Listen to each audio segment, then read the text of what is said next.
Hello guys, good afternoon. तपाईहरु सबैजना साथीभाइहरुलाई मेरो सानो मिनी ब्लगमा वेलकम छ। अन्त तपाईहरु के गर्नु हुँदैछ?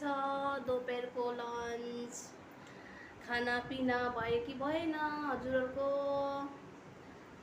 अब मैले पनि अहिले भर्खर काम सकेर हो, लुगा थियो धुनु, यति लुगा धुएर रुम घर सफा गरेर खाना पिनाहरू रेडी गरेर अब दिदी लाउनु गएको छ। दिदी आउँछ, दिदी आएर खानासाना खाने, त्यहाँदेखि आज दिदी ड्युटी जान्छ।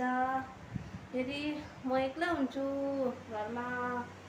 म अलिक अहिले सन्चो छुइनँ, त्यही भएर ड्युटी गरेको छुइनँ। ड्युटीबाट छुट्टी लिएर बसिरहेको छु हो साथीभाइहरू।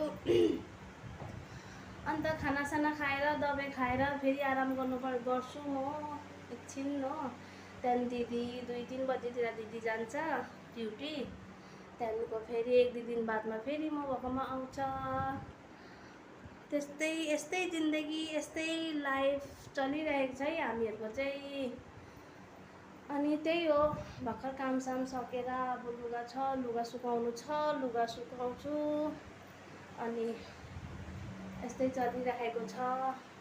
अनि तपाईहरुको के कसो चल्दैछ, कस्तो छ, के छ भन्नुहोस् ल।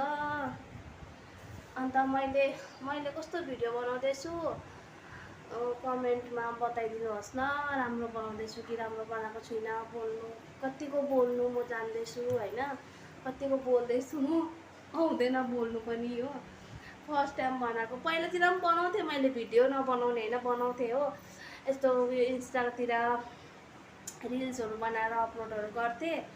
अहिले पनि छ मेरो थुप्रो भिडियोहरू छ, फेसबुकमा छ, इन्स्टामा छ हो।